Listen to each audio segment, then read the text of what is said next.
12वीं का रिजल्ट आया, आप लोगों ने देखा, CUET का रिजल्ट आ गया। अब बड़ी बात है कि कोर्स कौन सा करें। विद्या मनुष्य का सबसे बड़ा धन है। AI के बिना ना तो जॉब मिलेगी ना कोई बिजनेस चलेगा। सबसे इम्पोर्टेंट हर एक बच्चे के लिए उसका इंटरेस्ट, कैपेबिलिटी और उसका स्कोप है। एक टाइम था जब स्टूडेंट्स डिग्री लेते थे और नौकरी के लिए तलाश करते थे, नौकरी मिल जाती थी, लेकिन आज टाइम चेंज हो गया है। करियर हर साल, हर 10 साल में आपका चेंज भी हो सकता है, तो उसके लिए ऐसी यूनिवर्सिटी का चयन करना जरूरी है। डिज़ाइन थिंकिंग और क्रिटिकल थिंकिंग की जरूरत है। सरकार कह रही है 2030 तक 30% जॉब्स ऐसे आने वाली हैं जिसको आज अभी तक किसी को अंदाजा भी नहीं है। 3 इडियट की हम बात करते हैं, इंजीनियर बनना था लेकिन बच्चा फोटोग्राफर बनना चाहता था। मेरा बैचमेट जो मेरे साथ पढ़ा, 2006 में मैंने बीटेक करी, अनुभव नाम है। 15 साल के बाद मेरे पास फोन आता है, अंकुश मुझे लॉ के अंदर एडमिशन लेना है। नमस्कार। आज पॉडकास्ट और स्पेशल इंटरव्यू। आप लोगों के मेरे को फ़ोन हमेशा आते रहते हैं और बड़ी बात यह है कि जो आज का मेरा पॉडकास्ट है, जहां मैं शूट कर रहा हूं और जिस शिक्षाविद से आपको मिलवाने जा रहा हूं, जाने पहचाने हैं, आपके शहर के हैं। आपको याद होगा कि SP बंसल साहब हमारे स्टूडियो में आए थे। उनके बारे में विचार, कैसे वो टीचर, प्रोफेसर और इतना बड़ा ग्रुप जो है उन्होंने कैसे शुरू किया, और जो बच्चे उनसे पढ़े हैं आज भी उनको देख के सलाम नमस्ते करते हैं, क्योंकि शिक्षा का सिस्टम उन्होंने ऐसा चलाया।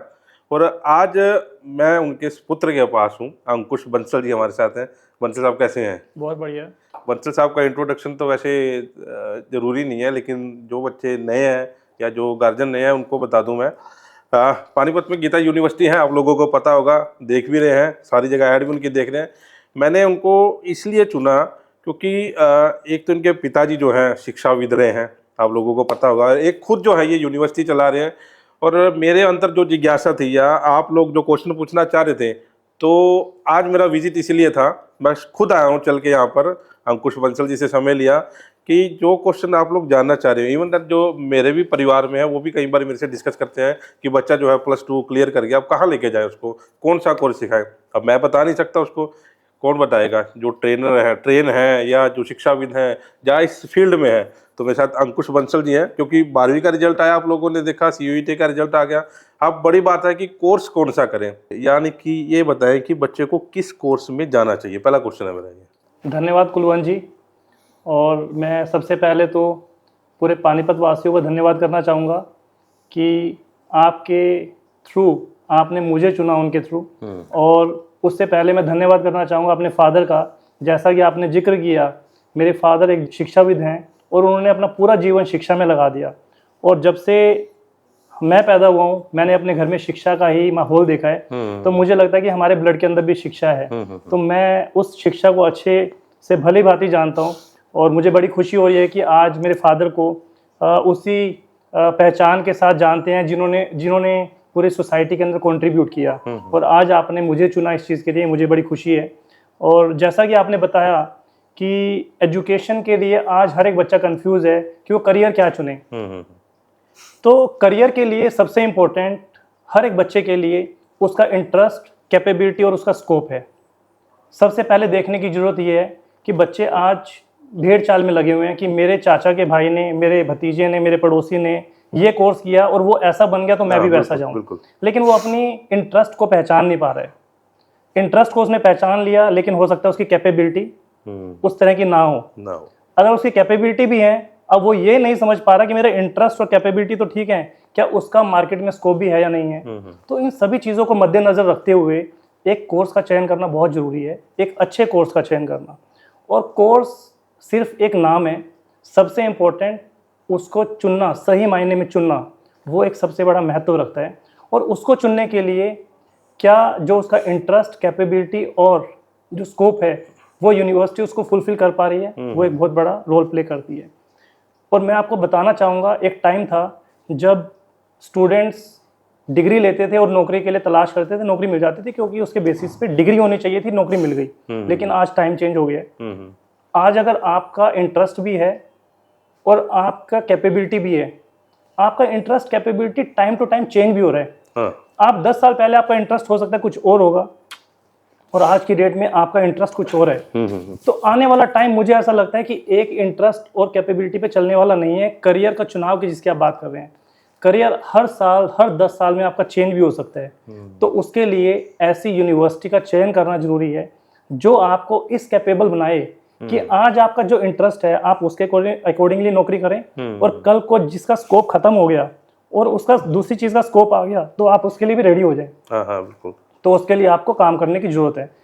तो सबसे इंपॉर्टेंट इसके लिए डिजाइन थिंकिंग और क्रिटिकल थिंकिंग की जरूरत है। सरकार कह रही है 2030 तक 30% जॉब्स ऐसे आने वाली हैं जिसको अभी तक किसी को अंदाजा भी नहीं है। तो बच्चा किस चीज के लिए प्रिपेयर करेगा और स्कोप कहाँ से निकाल के लेके आएगा?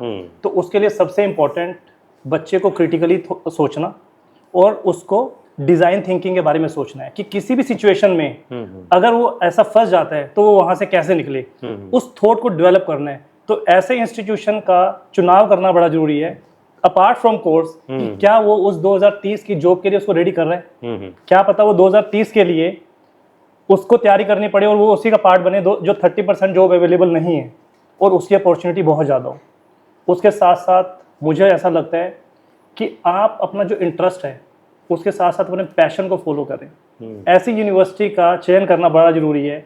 जैसे कि 3 इडियट की हम बात करते हैं, इंजीनियर बनना था लेकिन बच्चा फोटोग्राफर बनना चाहता था, लेकिन फादर कह रहा है इंजीनियर बनना है, तो मीन्स करियर अलग अलग है। इंजीनियरिंग करके इंजीनियरिंग फील्ड में जाएगा, फोटोग्राफी करके मास मीडिया के अंदर जाएगा।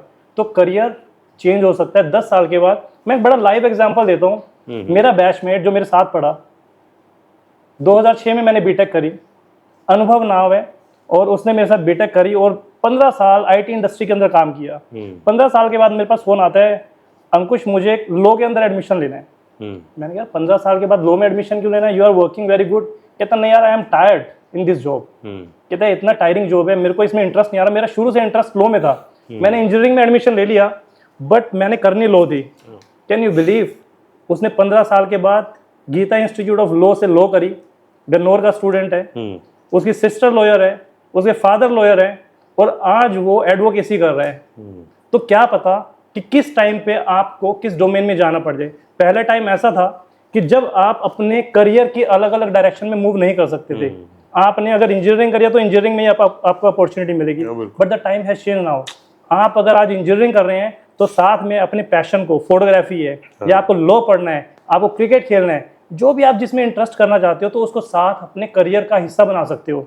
इसके अलावा इंजीनियरिंग के साथ साथ अगर आपको लगता नहीं मतलब फार्मेसी में भी इंटरेस्ट है, you can opt pharmacy subject as a career of your life. तो इसीलिए मुझे ऐसा लगता है टाइम आने वाला ऐसा है, इंसान एक डायरेक्शन में, जो जेनजी है जिनकी मैं बात कर रहा हूँ, हमारा टाइम चला गया। जेनजी जो है वो हर 10 साल के बाद अपने करियर को चेंज करेंगे कि मैंने आज इंजीनियरिंग कर ली, मैं आज आईटी इंडस्ट्री में जाता हूँ, 10 साल के बाद मैं लॉ करता हूँ, उस 10 साल के बाद मैं फोटोग्राफी में करता हूँ। यार अब 40 साल या 50 साल प्लस हो गया हूँ, I should enjoy my passion, I should enjoy my passion. So I believe हमें बच्चे को उस तरीके से तैयार करने की जरूरत है, आज के हिसाब से तैयार करने की जरूरत नहीं है। क्योंकि अगर आज हम 12th के बेस पे अगर बात करें तो हमारे पास लॉट ऑफ अपॉर्चुनिटीज हैं, but which one is the best university that need to be find for a best career.